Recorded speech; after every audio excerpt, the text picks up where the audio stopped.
I'd just like to say good evening and welcome back to my channel. I'm about to do a bit of cooking. For those of you who are seeing the background, are probably thinking that does not look like a kitchen. Well, it's actually part of the flat that I live in, which I'm in the process of renovating, but I still have to eat. So I've got a small piece of worktop just resting on top of the units, which I can prepare food on.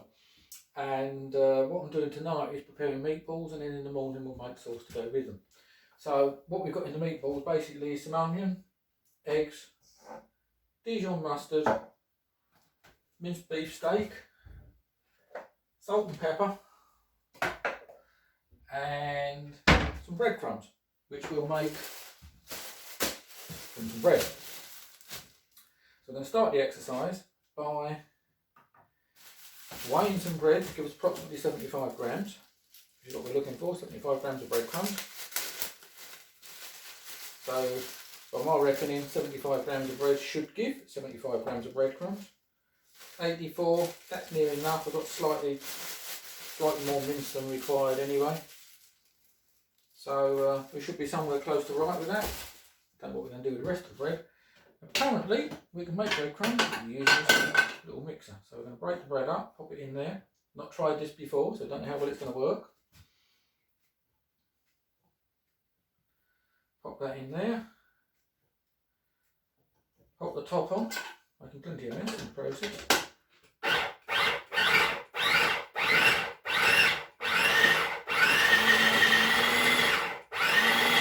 Wow, amazingly it works.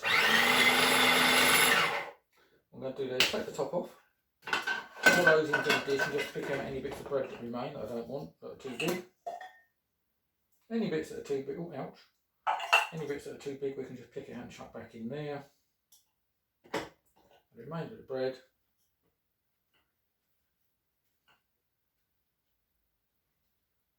Just to chop that.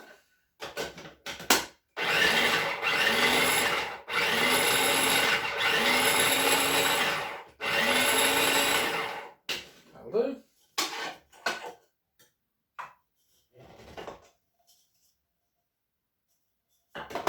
Really fine breadcrumbs, we can sieve it, but it doesn't actually say that in the recipe that I'm working to. Just picking out any large bits of bread that might be left in there.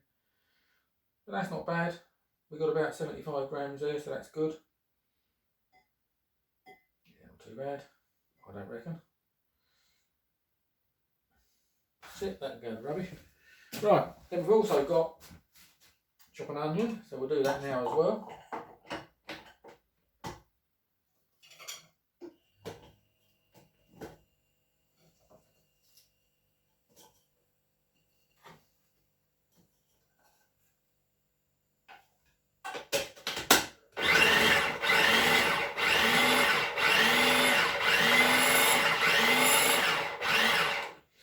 That's good. So we're good to go. Take that off. Pop that in. Grab a spoon. Just to it out.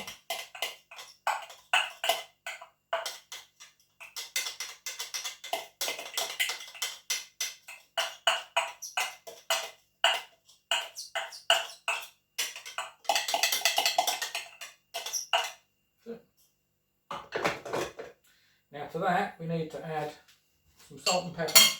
This is a bit by eye really, a bit of a guess. I reckon that's probably about right. Same with the pepper. Bit of pepper.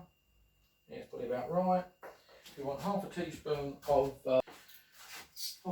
Dijon mustard. Slightly. Right. Thought especially for the purpose. I'll put slightly more in. I'm looking at the fact we've got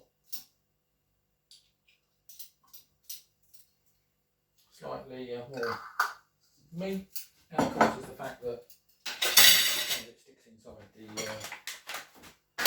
So that's that. Pop them into.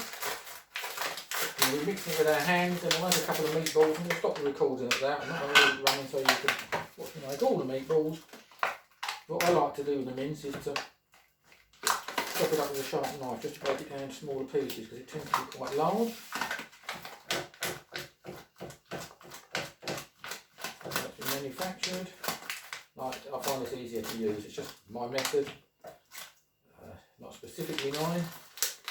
I don't have a license on it or anything like that. The bowl's getting a bit full, and there's quite a bigger bowl for next time.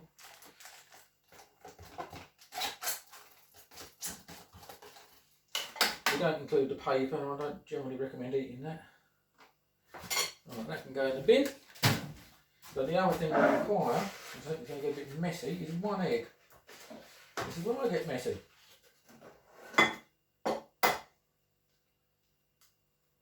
Probably should mix it really, but I'm not going to. Right, chuck that in there, and then we're going to attempt to mix all this up. It's going to be interesting in this small amount of space.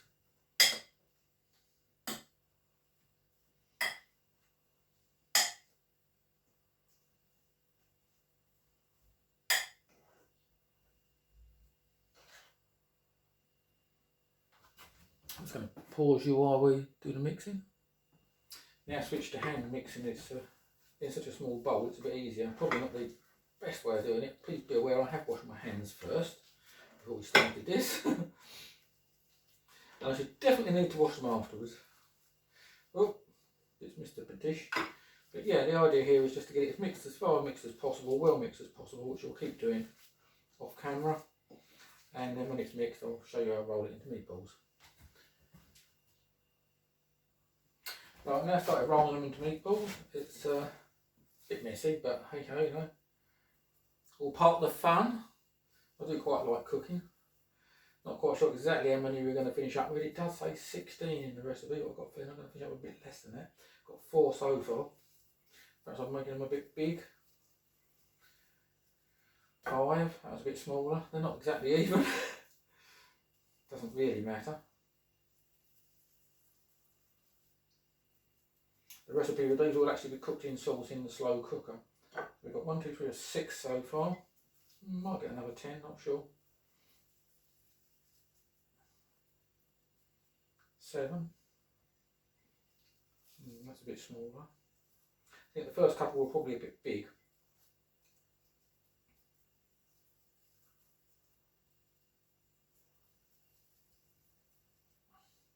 8. Okay, what we now have, besides the mess to clear up, is 16 meatballs. And not all exactly the same size. 1, 2, 3, 4, 5, 6, 7, 8.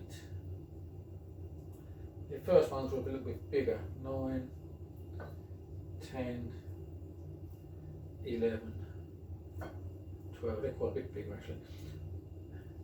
I think as we started out with more mince, really we should have come up with slightly more. This is the first time I've made them, and they've made one of them a little bit big, but I think we can live with that. They'll still cook in the slow cooker over a period of time.